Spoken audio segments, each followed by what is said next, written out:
Bonjour à tous et bienvenue sur la chaîne Débuter en bourse. Dans cette vidéo, je vais vous présenter un tuto pour que vous puissiez construire votre propre fichier de droite de régression linéaire avec les fameux écarts types plus 1, plus 2, moins 1, moins 2.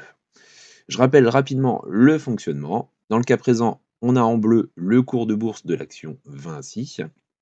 En jaune, on a la droite de tendance. Si cette tendance baisse, ici en vert clair, nous avons l'écart type moins 1, en vert foncé, l'écart type moins 2. A contrario, si la tendance monte, on a en orange l'écart type plus 1 et en rouge l'écart type plus 2. Donc on va dire qu'en général, une action aura un cours de bourse qui aura tendance à osciller entre sa droite de tendance et l'écart type plus 1 ou moins 1. Et lorsqu'elle va venir toucher l'écart type moins 1, on pourra potentiellement se dire que l'action commence à entrer dans une zone d'achat intéressante, et que ça peut être une opportunité. Dans l'autre sens, si l'action monte, se rapproche de l'écart type plus 1, on aura tendance à se dire qu'elle est peut-être surcotée et que l'on entre dans une potentielle zone de vente. Ça, c'est le principe de base des droites de tendance. Maintenant, voilà comment fonctionne l'outil.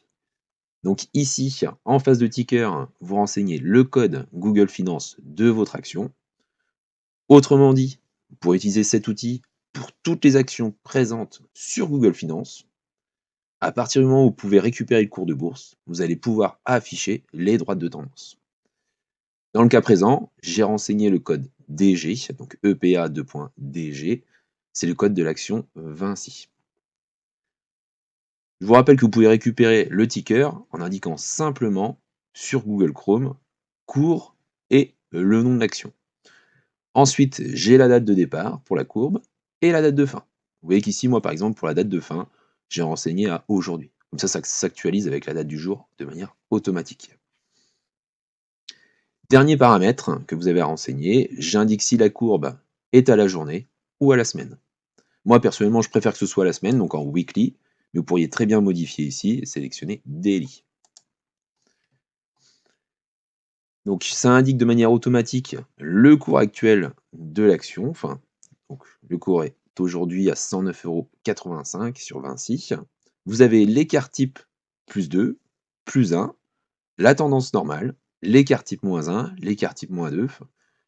Puis on a quelques petites informations qui permettent d'avoir un visuel rapide, qui sont récupérées notamment sur Google Finance. Donc on a le PER, le ratio cours-bénéfice, le bénéfice par action, le plus haut et le plus bas depuis un an de l'action, le volume d'échange moyen. Et au centre, je vous ai rajouté trois petites jauges. Trois petites jauges, oui. Donc l'évolution du modèle. Vous voyez qu'on a une évolution à 9,90%, donc c'est plutôt quelque chose de très intéressant sur Vinci. Le coefficient de corrélation, voir si on respecte justement cette droite de tendance. Vous voyez qu'ici on est à 0,89, c'est plutôt très bien, ça ne fait pas le yo-yo entre la ligne rouge et la ligne verte foncée. Et le nombre d'écarts types actuels. Vous voyez qu'ici on est à moins 0,07, on est tout proche de sa tendance. Voilà pour la petite présentation du fichier. Maintenant, on va aller voir dans le détail comment construire ce document. Allez, c'est parti. Donc première chose, on va créer notre feuille Google Sheet vierge. Donc pour le faire, on va sur Google Chrome, en haut à droite à côté de votre lettre de prénom ou votre photo de profil, vous allez cliquer sur les applications Google. Et là, moi généralement, je vais dans Drive.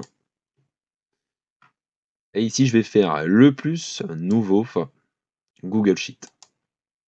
Comme ça, j'arrive avec ma feuille vierge. Et là, je vais pouvoir commencer à bosser. Donc déjà, je vais fermer ça, ça je m'en fiche. Première chose, je mets un nom à mon fichier. Donc moi, je vais mettre droite de régression. Hop, entrée, c'est très bien. On va commencer par faire la mise en page. Donc la mise en page, c'est pareil. Et l'idée, c'est peut-être de commencer par utiliser les mêmes cellules que moi, pour pas que vous soyez embêtés après par rapport à mes formules que je vous donnerai par la suite. Donc moi, je vais commencer ici, de T4 à U5. Je fusionne, donc pour fusionner, ce sera la case ici, fusionner les cellules. Je vais fusionner également de V4 à W5. Ici, pour la mise en page, moi j'étais parti sur 15, 16. La taille de police en 16. Je vais centrer mon texte. Je centre. Ici, pour pas que ça soit affiché, inscrit dans le bas, enfin, les écritures soient dans le milieu, on va sélectionner central. Vous voyez ici, si j'écris ticker, vous voyez le mot est centré, que ce soit horizontalement ou verticalement. À partir de là, je vais dupliquer. Donc ça, après, c'est que de la mise en forme. Si vous voulez utiliser une autre police ou autre, ça, vous pourrez faire comme vous l'entendez ou changer les couleurs, c'est pas un problème. Donc ça va être pour les premières cellules. Forcément, on va renseigner d'abord notre code Google. Je copie ici, donc CTRL-C, vous faites un clic droit, copier. Je vais faire la même chose, CTRL-V ou clic droit, coller. Et ici, je vais mettre plutôt date de début. Date de début. Donc ça, après, j'ai pas d'importance là-dessus. Hop. Je colle comme tout à l'heure. On va mettre date de fin. Alors si je vais un peu vite, n'hésitez pas à mettre pause sur la vidéo. Si ça peut vous aider, il n'y a pas de souci. C'est pour éviter qu'on fasse une vidéo de 3 heures. Date de fin. Alors déjà, première chose, première formule que je vais utiliser. Moi, par défaut, je renseigne égal aujourd'hui. Comme ça affichera de manière automatique. Mince, si je mets l'apostrophe, ça va pas marcher. Égal aujourd'hui. Et vous fermez la parenthèse. Vous voyez, par défaut, la date du jour apparaît. Si vous reconnectez demain, vous aurez la date du 10 février. Ici, je copie encore une fois date de début. Hop. Et là, ce que je vais mettre la fréquence. Savoir comment notre graphique va s'afficher. Est-ce qu'il fera une recherche à la journée ou à la semaine. Donc la fréquence. Et ici, pour éviter les erreurs de frappe, donc weekly ou daily, parce qu'on doit parler forcément en anglais, là, ici, je vais faire clic droit dans la case, et je vais venir rajouter un menu déroulant. Donc vous voyez, comme ça, vous avez proposé les deux choix, et il n'y a rien à taper, ce sera beaucoup plus simple. Et donc ici, hop, dans l'option 1, on va mettre, alors moi je l'écris en majuscule, daily, et l'option 2, on va mettre weekly. Hop, soit vous faites entrer, soit vous faites OK. On peut fermer ici. Et là, vous voyez, de manière automatique, vous avez deux cases qui apparaissent. Je vais mettre weekly. Ici, si vous voulez respecter mon code couleur, vous voyez, moi j'ai mis toujours en jaune ici les noms de menus. Je vais mettre plutôt ça pas hyper propre. Ça se ressemble, pardon. Allez, hop, en jaune clair. Ici, moi, les cases à renseigner, je mets ça toujours en vert. Je vais utiliser la même chose. Je vais peut-être mettre ça en gras. Toujours un peu plus propre. Par défaut, ici, je saute deux cases et je viens recopier encore une fois mes premières cases. Ici, à place de ticker, je vais mettre cours actuel. Donc le cours actuel de l'action. Mince, pardon. En majuscule, c'est malin. Cours actuel. Et là, ici, on va mettre la seconde formule. Donc là, hop, on va faire égal Google Finance. Moi, je sélectionne ici. Et après, vous allez venir sélectionner la case du ticker. Vous voyez ici. On va faire point virgule. Et on va mettre price. Donc entre guillemets. Donc ici, ouverture des guillemets. Vous écrivez price. On ferme la parenthèse. Et pour éviter d'avoir juste le prix sans le sigle euro ou dollar en fonction de l'action que vous allez mettre, vous n'allez pas faire rentrer tout de suite, vous allez faire le et commercial. Donc le et commercial, c'est la touche 1 du clavier en haut à gauche. Et commercial, on va mettre un petit espace. Donc l'espace, ça va être ouverture des guillemets, fermer les guillemets. Encore le et commercial. Et là, on va remettre Google Finance. Ok, souris, pardon. On va revenir sélectionner la case ici. Et là, cette fois-ci, alors point virgule, et on va mettre currency. Alors mon accent n'est pas terrible. Ça, c'est uniquement pour avoir l'euro, je répète. Vous fermez la parenthèse. Alors pour l'instant, NA, forcément, il ne trouve rien. Si ici, je renseigne un ticker, Je vais mettre Total Energy, on va mettre EPA, 2 points, TTE. Et là, vous voyez, vous avez le cours de l'action qui apparaît juste ici. Donc, vous voyez ici, l'euro est même un petit peu trop collé. Ce que je vais faire, entre les guillemets, après le premier commercial, je vais mettre un espace. Comme ça, vous voyez, quand vous allez faire entrer, bon, ça fait un petit peu plus propre, c'est du détail encore une fois, mais bon, quitte à faire le fichier, autant le faire propre. Ici, je laisse pas en vert, forcément, pour éviter que vous soyez tenté d'y toucher. Je vais mettre ça en orangé. En dessous, encore une fois, on copie. Alors, je fais pas clic droit à coller, mais c'est exactement pareil. Je fais CTRL V. Et là, je vais me créer mes 5 lignes, notamment, donc j'efface déjà mes formules. Ce ne sera pas des formules comme ça. Je vais mettre l'écart type plus 2. L'écart type plus 1. La droite de tendance. Ici, tendance. Écart type plus 1, donc là je vais mettre écart type moins 1.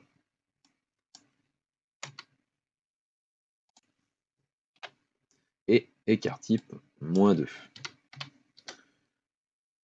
On viendra renseigner ici les formules par la suite, quand on aura créé notre deuxième onglet avec toutes les données.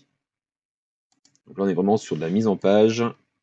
Ici, on copie encore une fois pour avoir le montant de l'écart type. Donc ça, hop, on le laisse comme ceci. Et là maintenant, on va aller chercher les quelques infos de Google Finance. D'ailleurs, s'il en manque, vous pourrez les rajouter. Donc je crois que j'en ai mis 5, c'est parfait. Je vais copier ceci. Je colle ici. Et donc là, la première chose que j'ai été récupérée, donc c'était le PER. Donc ratio cours par rapport au bénéfice.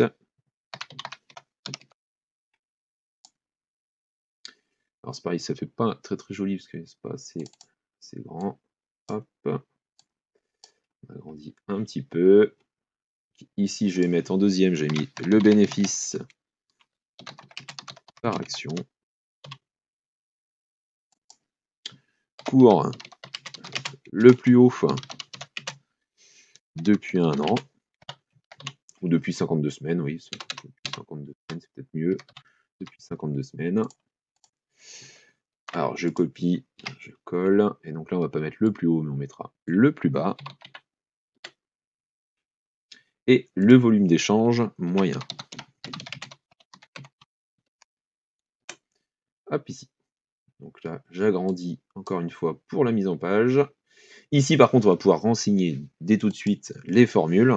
Donc la première formule du PER, donc là on fera encore une fois égal Google Finance. Donc on va venir sélectionner notre case qu'on aura renseignée en face de ticker. Vous voyez juste ici. Donc ça affiche automatiquement le V4, point virgule. Ici on fera ouverture des guillemets. Alors le code c'est PE, fermeture des guillemets.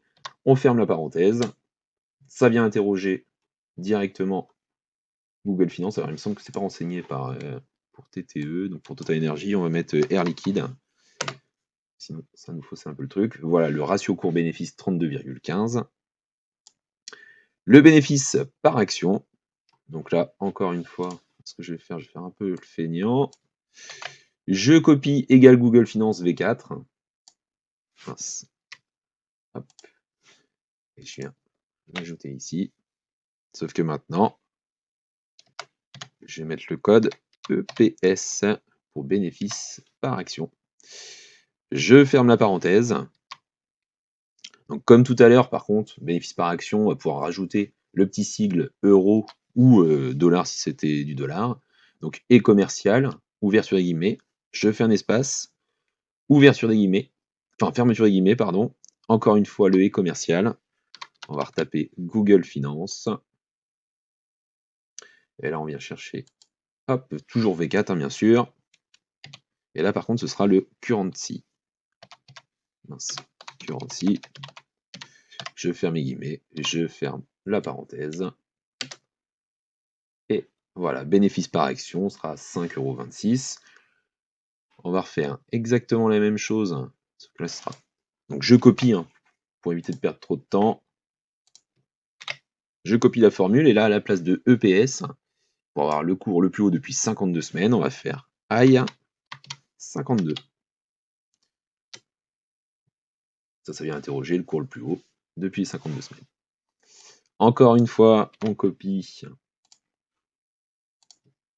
on colle, et ici, à la place de I52, on va mettre du lot 52, donc le cours le plus bas depuis 52 semaines, et donc le dernier, le volume d'échange.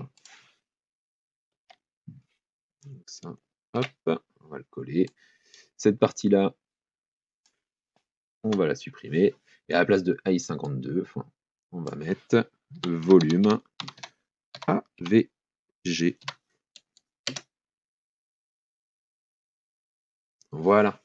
Comme ça, vous avez déjà la première base. Alors, si j'ai oublié aussi une petite chose, on va mettre le nom de l'action, plutôt important.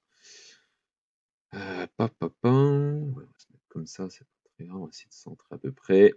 Donc, vous sélectionnez de E2 à N3, et on va venir fusionner les cellules. Comme tout à l'heure, on centre, et on centre aussi verticalement. Et là, la fonction toute bête, encore une fois, égale Google Finance. La case de notre ticker, bien sûr, parce qu'on ne veut pas que ça affiche un autre nom que celui du ticker.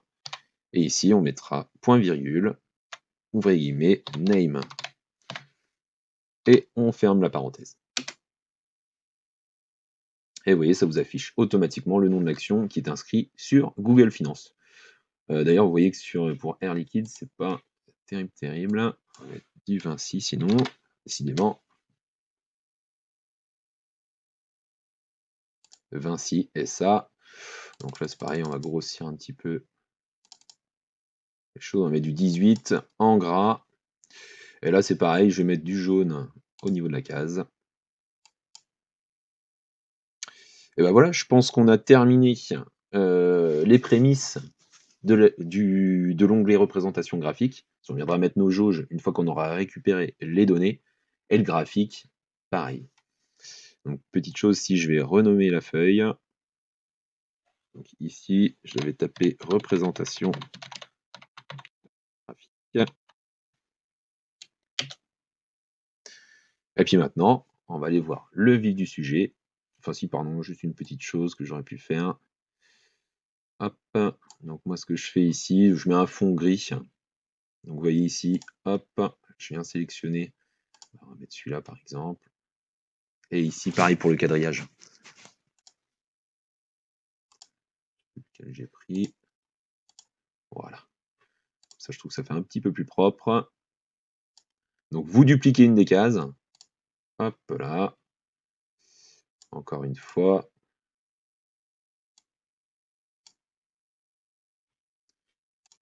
Ici.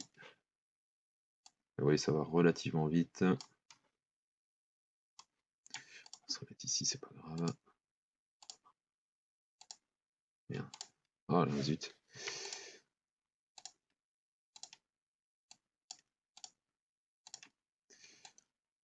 Hop là. Peu importe, vous n'avez pas besoin de descendre jusqu'en bas. Je fais rapidement tout ça.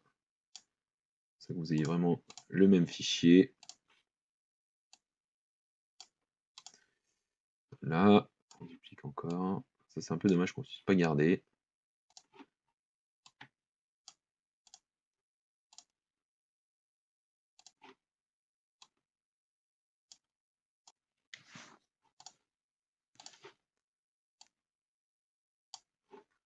Voilà. Comme ça fait un petit peu plus propre. Si ce qu'on va faire, on va peut-être juste mettre un menu des bordures. Donc, bordure, on va mettre ça en noir. Et hop là. Vous voyez. Ici, on va faire pareil.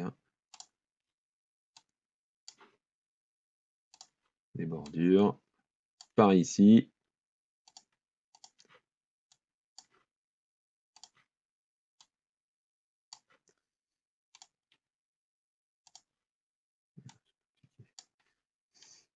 Hop.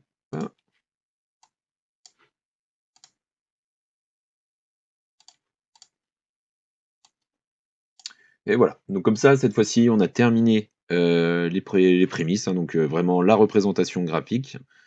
On va s'attaquer maintenant au deuxième onglet, donc le vif du sujet, les données. Alors c'est parti pour la partie données. Donc ici, on va venir faire le petit plus, ajouter une feuille. On va la renommer données. Hop. Et là, ce qui va nous intéresser, ça va être de récupérer le cours de l'action sélectionnée avant, de telle date, à la fréquence indiquée sur l'onglet précédent. Donc on va se mettre en case A1, et on va faire égal Google Finance. Hop, on va venir dans représentation graphique,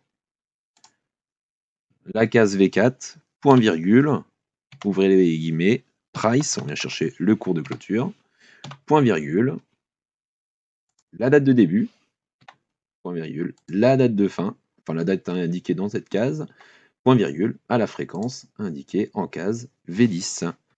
Vous faites entrer, et là ça charge tous les cours de clôture, une fois par semaine, depuis 2015, depuis le 9 février 2015. Donc là, vous voyez ici, on a, hop, on arrive à 520, en ligne 523. Si forcément ici on avait choisi Daily, dans Données, on va aller beaucoup plus bas, 5 fois plus bas. Parce qu'on aura 5 cours de clôture par semaine. Bien entendu, il n'y a pas de remontée sur les jours où la bourse n'est pas ouverte, hein, le samedi et le dimanche notamment. Vous voyez ici, on irait jusqu'en ligne 2563.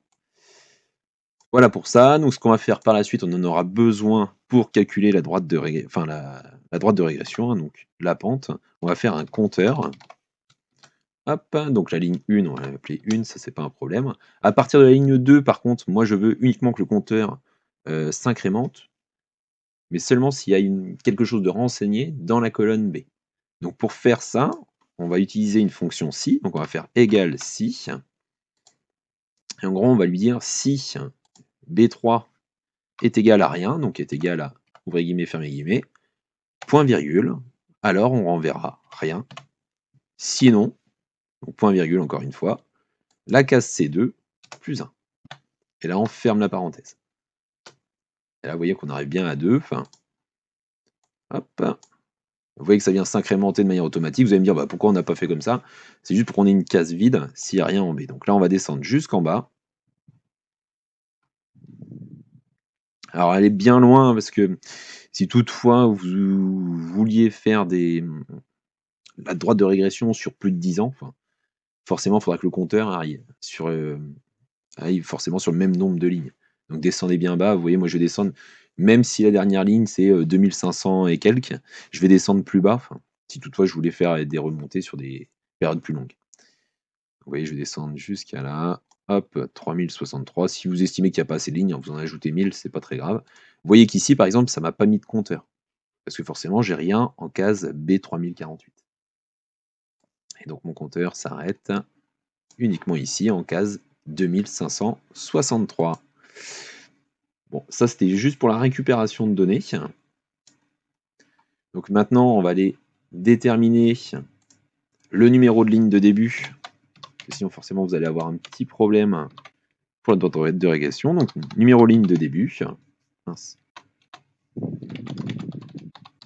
Ligne de début. Numéro de ligne de fin. C'est celle-ci qui va vraiment... décidément. Numéro ligne de fin. Donc ici, la ligne de début, ce sera toujours la même. Ce sera la ligne numéro 2. La ligne de fin, par contre, vous ne pouvez pas la deviner comme ça. Donc ce qu'on fera, on fera égal. Équive. On va aller chercher l'équivalence. Et qu'est-ce qu'on va chercher? On va chercher la dernière date indiquée dans ce tableau. Donc pour savoir quelle est la dernière date, encore une fois, on retournera dans représentation graphique et on viendra chercher ce qui est indiqué dans la case V8. Là, vous faites point virgule. Et là, on vient chercher dans quelle colonne je dois trouver cette donnée. Donc nous, ce sera la colonne A. On va faire A, 2.A. On ferme la parenthèse. Et là, vous voyez qu'ici, numéro de ligne de fin 2563. Si je me remets ici en weekly, hop, dans données, on voit que la dernière ligne où il y a des données dedans, ce sera la ligne 523. Voilà pour ça, donc étape suivante, on va faire le calcul de la pente pour la droite de régression. Donc on fera pente. Et donc là, vous allez voir, la formule est un petit peu plus compliquée, mais pour qu'on la connaisse, c'est un peu plus facile. Donc on fera égal à droite rég, droite de régression. Et là, ce qu'on va faire, on va faire indirect, référence de cellules spécifiées. Donc indirect. Et donc là, on fera ouvrez la parenthèse, donc ça c'est bon. Ouvrez les guillemets, B, fermez les guillemets. Et là, on fera le et commercial. Et on prendra ce qu'il y a dans la case ici, dans la case M2. Encore une fois, le et commercial. Ouvrez les guillemets. On fera le 2 points. Grand B. Fermez les guillemets. On fera le et commercial. Et maintenant, on va dire la ligne de fin.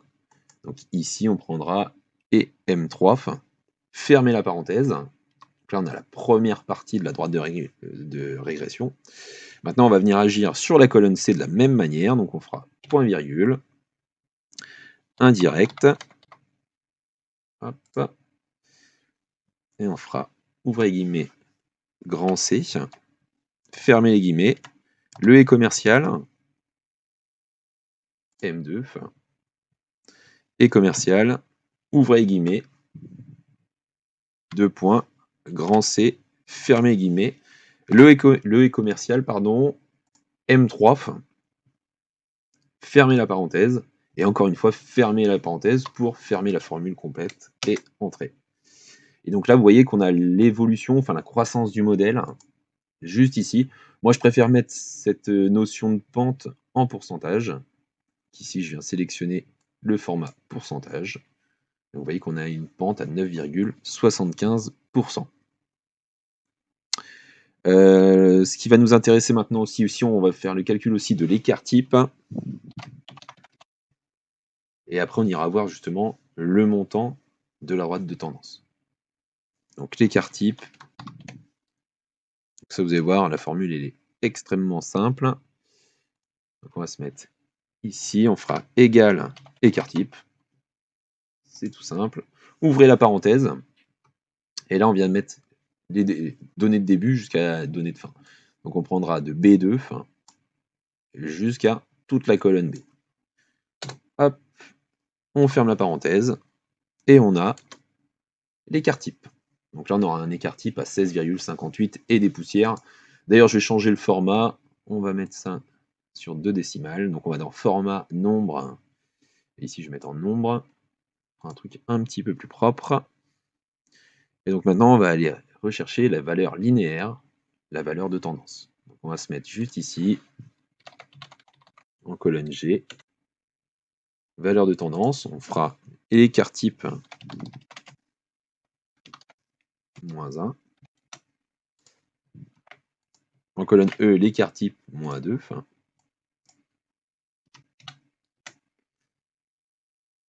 Ici, en colonne H, l'écart type plus 1. En colonne I, l'écart type plus 2. Voilà pour ça. Donc là, ce qu'on va aller chercher maintenant, ça va être la formule de la tendance. Donc la formule de la tendance, ce sera, et on va faire un si conditionnel en plus. Donc on fera égal si. Encore une fois, je veux la tendance uniquement si j'ai quelque chose de renseigné au niveau du compteur. Donc on fera si C2 est égal à rien. Donc, égal, ouvrez des guillemets, point virgule, on renvoie rien. Donc, ouvrez guillemets, fermez guillemets, point virgule, sinon. Et donc sinon, on prendra la case, que je ne dise pas de bêtises, la case de la pente, donc on prendra M5 fois, donc là vous ferez la petite étoile, fois C2, et on fera plus N5, fermez la parenthèse, et là vous aurez la valeur de tendance par rapport à cette journée du 13 février 2015. Faites bien attention, hein, si vous voulez faire descendre, notamment cette formule, il faudra bien penser pour les cases M5 et N5 à rajouter $ avant, pour qu'elle ne bouge pas. Sinon ça ne fonctionnera pas, votre formule ne fonctionnera pas, donc on fera $M, $5.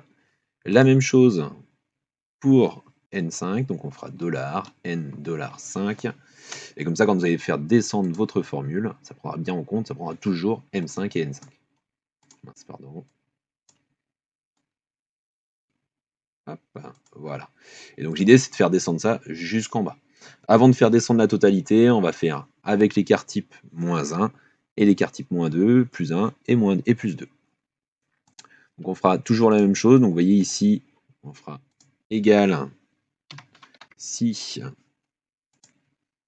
donc toujours pareil, hein, si C2 est égal à rien, donc ouvrez guillemets, fermez guillemets, point virgule, ouvrez guillemets, fermez guillemets, point virgule. Sinon, on fera cette case. Merde. Ah oui. Là, on fera G2, tant pis. G2 plus, enfin moins, pardon, l'écart type. Donc moins la case M7. Encore une fois, pour la case M7, vous allez mettre le signe $, avant le M et avant le 7. Et là, vous fermez la parenthèse. Et comme ça, vous avez bien la tendance, moins l'écart type. Pareil pour écart type -2. Ce qu'on va faire, on va reprendre la même formule. On va la mettre ici. Sauf qu'ici, on fera G2 moins 2 fois, donc ouvrez la parenthèse, 2 fois, donc la petite étoile, M7, et donc là, vous refermez la parenthèse. Comme ça, là, vous avez fait l'écart type -2. Ici, encore une fois, vous recopiez la formule, et on va venir la mettre ici dans écart type +1. Donc cette fois-ci, plutôt que le moins, on va mettre le plus, et on fait entrer, non, pas pour l'instant. Ici, je vais faire pareil. Je copie la formule de l'écart type -2, je viens la mettre dans l'écart type +2 en modifiant juste le signe ici. Et comme ça, vous avez vos écarts type -2, écart type -1, la droite de tendance, enfin la droite, pas la droite, la valeur de tendance, on va dire, la valeur linéaire, l'écart type +1, l'écart type +2. Donc après, ce qu'il vous reste à faire, c'est sélectionner la première ligne, et puis c'est parti, on fait descendre. Vous voyez, ça paraît toujours très très compliqué, mais bon, il faut le faire un petit peu et ça se fait pas trop mal. Hop, hop, hop. Alors on descend bien jusqu'en bas.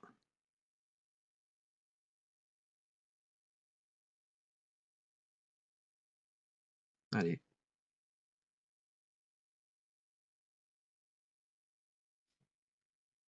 Voilà. Si je remonte. Donc,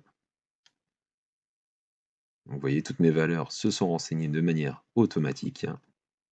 Donc ça, c'est parfait. Donc ici, on était à l'écart type.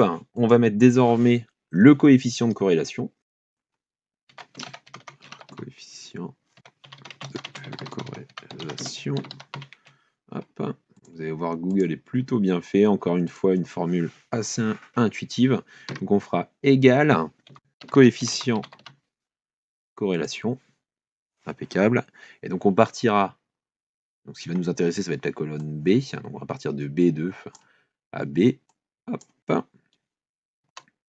Ici, on va faire point virgule. Et on prendra de C2 à C. Entrée. Là, vous avez le coefficient de corrélation de l'action. Je ne sais même plus quelle action c'est, de l'action Vinci. Donc ici, moi, je vais la mettre plutôt sur un format, encore une fois, à double décimale. Donc ici, je vais mettre format nombre. Pareil, petite info aussi, pour éviter d'avoir des coefficients de corrélation négatifs, comme je vois dans certaines vidéos, ici, je vais mettre un si conditionnel également. Comme ça, je vais dire à Google Sheet égale si coefficient de corrélation est inférieur, donc là, vous faites le signe inférieur à 0, Alors, je vais renvoyer cette formule, donc la formule exacte, que je vais multiplier. Donc là, je vais faire la petite étoile, entre parenthèses, moins 1. Comme ça, la valeur sera toujours positive. Et si coefficient de corrélation n'est pas négatif, je renvoie la formule de base. Encore une fois, c'est tout bête, mais c'est pour éviter d'avoir un truc un peu dégueulasse. Vous fermez bien la parenthèse à la fin. Vous voyez que j'arrive sur la même valeur. Tout à l'heure, si on prend une action qui a une pente plutôt négative, je crois qu'il y avait orange qui était dans ce cas-là, on ira voir que le coefficient de corrélation, on ne veut pas qu'il soit négatif à moins 0,70 ou 80. Donc voilà pour la petite info sur le coefficient. Ce qui va nous rester à faire, ça va être le nombre d'écarts types. Alors, nombre d'écarts types. Une dernière formule un petit peu tordue. Donc là, on fera égal, encore une fois, indirect. Je vais même ouvrir la parenthèse. Indirect. Ici. Donc là, ce qui va nous intéresser, ce sera le dernier cours remonté. Donc, ouvrez guillemets, la colonne B. Fermez guillemets. Le est commercial. Donc, comme tout à l'heure, on ira chercher le numéro de ligne de fin. Et donc par contre, donc là vous pouvez fermer la parenthèse et on fera moins la tendance actuelle. Donc vous voyez, ici on viendra chercher exactement la même formule, moins indirect. Et donc ce qui va nous intéresser, ouvrez guillemets, donc ce sera la colonne G, fermez guillemets, le est commercial, M23, fermez la parenthèse. Refermez la parenthèse une seconde fois pour que ça prenne bien la soustraction avant la division. Donc là, votre soustraction est bien faite. Maintenant, on va diviser par l'écart type. Donc on fera la division par la case M7. Vous faites entrer, et là, vous avez le nombre d'écart types. Donc comme toujours, je mets ça plutôt sur 2 décimales. Donc moi ici, je fais sur la case et je fais format, nombre et nombre. Voilà, donc on aura un nombre d'écart type à moins 0,06. Dernière chose, oui, à la limite, ce qu'on va faire, on va récupérer aussi la valeur de l'écart type de la dernière ligne sur l'écart type plus 2, plus 1, la tendance, moins 1, moins 2. Comme ça, après, on viendra récupérer depuis notre représentation graphique les valeurs qui seront indiquées ici. Donc là, je copie écart type 2, écart type 1, la tendance. Hop.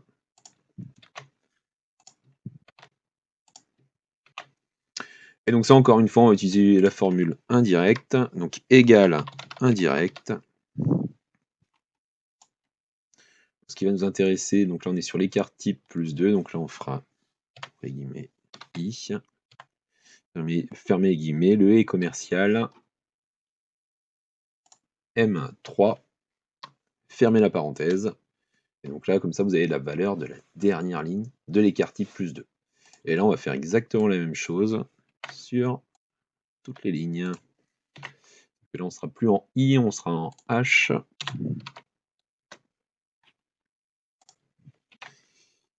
Donc là on sera plus en H, on sera en G.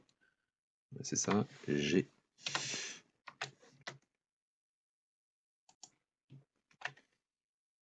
F.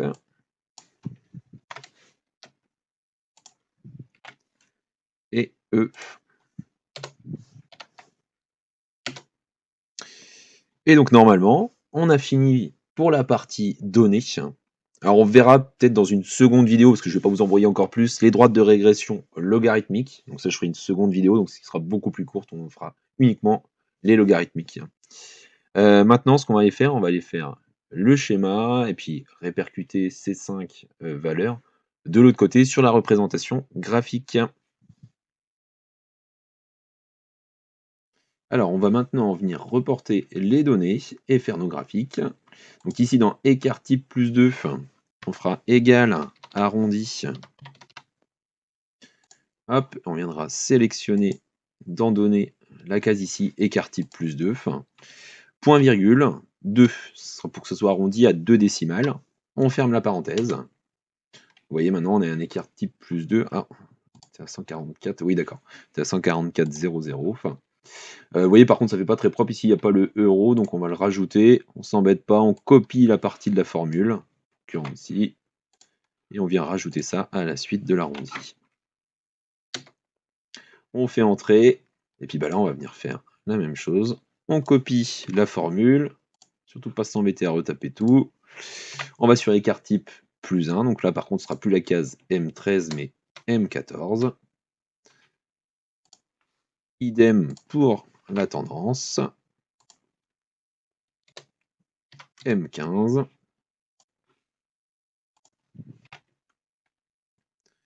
M16 en écart type moins 1. Et M17 en écart type moins 2. Ouais, donc juste ici, comme ça vous fait un truc un petit peu plus propre. Sur l'écart type, c'est pareil. Je sais pas si on va mettre l'euro là pour le coup, donc on va juste faire égal, arrondi. Et l'écart type, il est là, juste en case M7 de l'onglet données. Entrée, et là, comme ça, vous avez l'écart type qui apparaît juste ici. Il y a 17 piles. Ah non, j'ai pas eu. Alors, si vous oubliez comme moi de faire le point virgule 2, ça arrondit à l'entier. Donc, vous voyez ici, plus propre, écart type 16,58.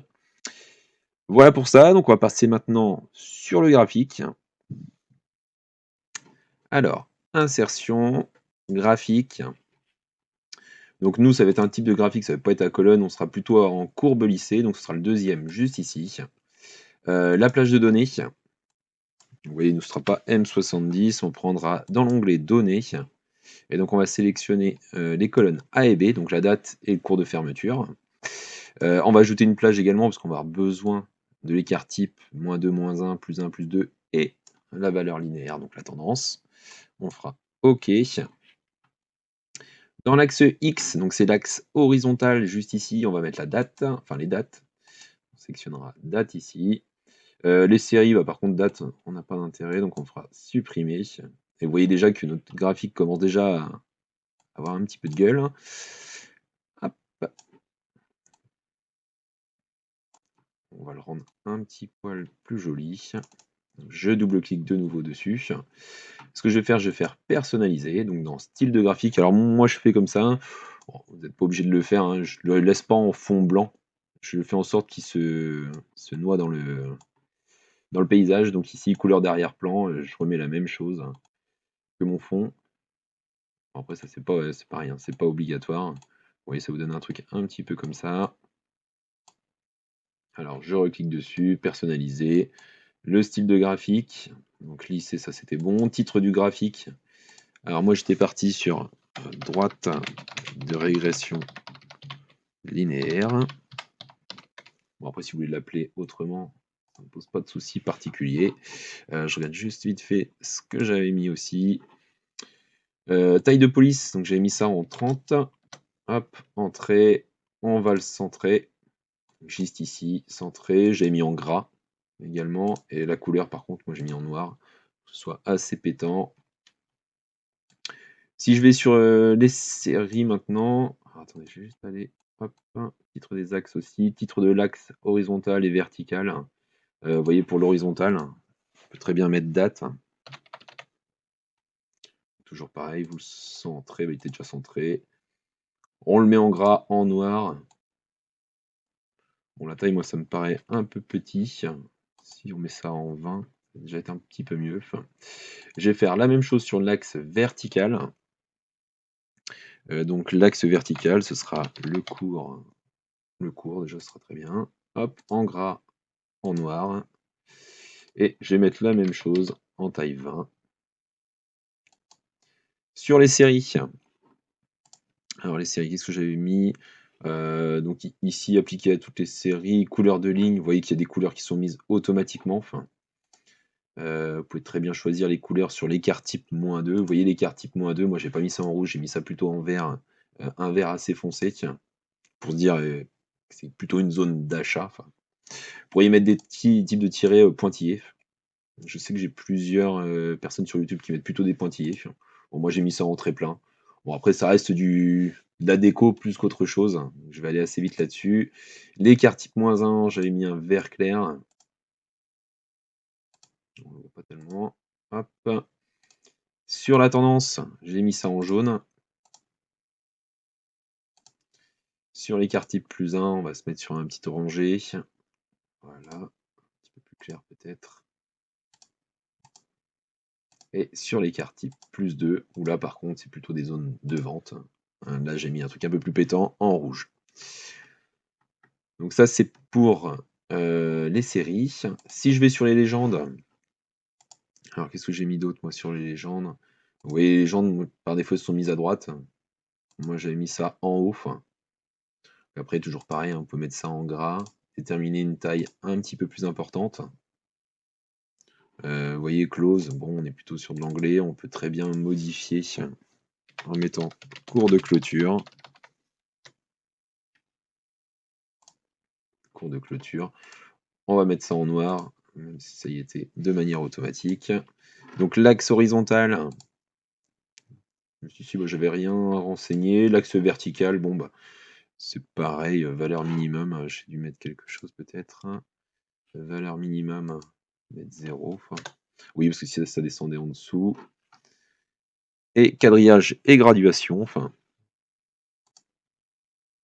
donc juste ici. Donc sur l'axe vertical, j'ai mis que ça incrémenté.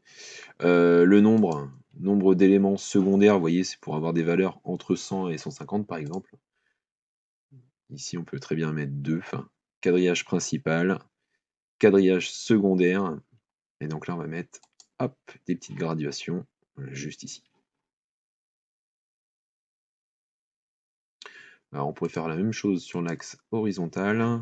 Vous voyez, parce que là, on voit qu'on est sur 2 années. On peut très bien s'en rajouter. Donc là, ici, j'avais mis nombre d'éléments secondaires, j'ai mis 4. Après, vous voyez que la couleur, c'est assez faible. Vous pourriez mettre des couleurs un petit peu plus foncées.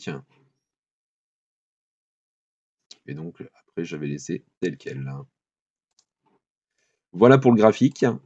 Ce qui va nous rester à faire maintenant uniquement les 3 jauges, donc pour avoir l'évolution, le coefficient de corrélation et le nombre d'écarts types. Donc là, ici, on va faire insertion, toujours, insertion graphique. Donc là, la donnée qu'on va... Alors déjà, type de graphique, on va aller chercher le compteur, donc le graphique à jauge.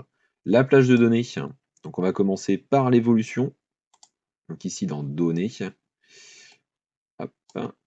L'évolution, ce sera juste ici, ce sera le pourcentage de pente, données M5. Vous faites OK. Et donc après, ce qui va vous rester à faire, c'est uniquement personnaliser. Alors vous voyez, si vous voulez mettre en fond, encore une fois, moi c'est ce que j'ai fait, mais non, c'est celui d'à côté. Hop. Et après, ce que vous pouvez faire, c'est sur les jauges. J'aime bien aimé faire ce genre de choses, c'était plutôt sympa à faire. Et donc là, vous voyez, moi ici, je vais mettre plutôt 0.1. Alors, faut faire attention, faut pas mettre la virgule, sinon vous pourriez être embêté. Et maximum, je vais mettre 0.3. Pour aller de moins 10% à plus 30%. La couleur de la plage, donc quand c'est la partie rouge, donc je vais mettre un minimum de moins 0.1 jusqu'à 0 déjà. Hop. Ici, en couleur orange, je vais mettre de 0 à 0.05. 0. Pourquoi il ne prend pas 0.0. Il veut pas. C'est bon, 0.0005, pardon. Et là, on va refaire la même chose, 0.05 à 0.3. Comme ça, au moins, ça vous permet de voir. Alors, moi, j'ai mis des jauges comme ça pour avoir jusqu'à du 5% en orange et au-dessus en vert. Vous pouvez très bien mettre des jauges différentes pour vous, bien entendu. Je vais réduire tout ça un petit peu. Vous pouvez mettre un titre aussi, c'est plutôt sympa. Moi, j'ai mis évolution. Évolution, on va mettre ça en gras. Je vais le centrer comme d'habitude. Et je vais mettre ça en... Non, c'est trop petit. En 20 et en noir.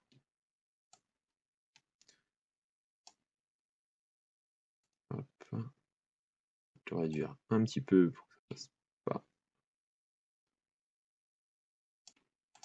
Hop, juste ici, on va faire la même chose pour le coefficient de corrélation et le nombre d'écarts types. Donc là, vous ferez insertion, graphique. Bon, comme tout à l'heure, un type de graphique ici. Je vais mettre le compteur. Je prends la plage de données. Donc là, je vais aller ici dans données. Moi, j'ai mis le coefficient de corrélation. Donc la case M9 des données. Et donc là, hop, je vais faire la même chose. Donc, personnaliser, type de graphique. On va mettre ça pour qu'il se fonde dans le décor. La jauge ici. Plage de la jauge, donc j'avais mis de 0 à 1. Couleur de la plage, donc de 0 à 60, de 0 à 0.6 en rouge, de 0.6 à 0.8 en orange, et de 0.8 à 1 en vert. Comme ça vous permet d'avoir des petites jauges, un peu sympa. Titre du graphique, j'ai mis coefficient de corrélation. Je sais plus ce que j'ai mis tout à l'heure, donc en gras centré, hop, je vais mettre ça en noir. Ici j'ai mis quoi? Taille 20. Donc là je vais remettre en taille 20. C'est parfait pour celui-ci. Donc vous voyez après c'est vraiment d'avoir les mêmes dimensions. On va se le centrer.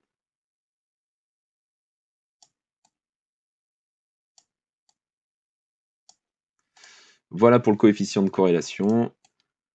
Je vais monter un poil. Et on va se faire le petit dernier, le nombre d'écarts types. Insertion graphique. Voilà la jauge. Je vais chercher ma cellule. Donc dans données. Le nombre d'écarts types, c'est en cellule M11.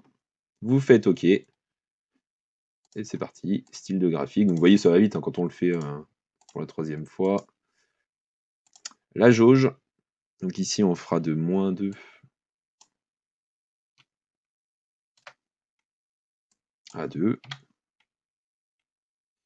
Couleur de la plage, donc on fera de -2 en rouge. Donc ce sera de -2 à -1 en rouge. Et on fera de -1 à +1 en orange et de 1 à 2. Là par contre ce sera... non mais je vous dis même des bêtises. Non parce que de 1 à 2 on serait plutôt sur une couleur de vente. Je vais changer juste ici. Donc là de 1 à 2 ici. Et là on fera de -1 à -2 en vert. Le titre du graphique, nombre, écart type, on va le centrer en gras. On va mettre en taille 20 comme tout à l'heure et en noir.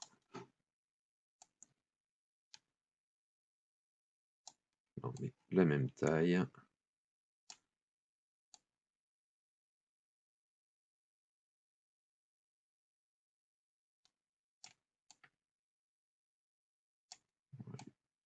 Pas tout à fait le même format.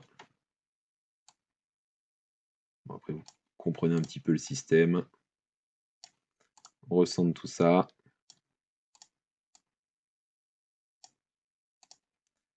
Et voilà, vous avez votre fichier droite de régression qui est fonctionnel.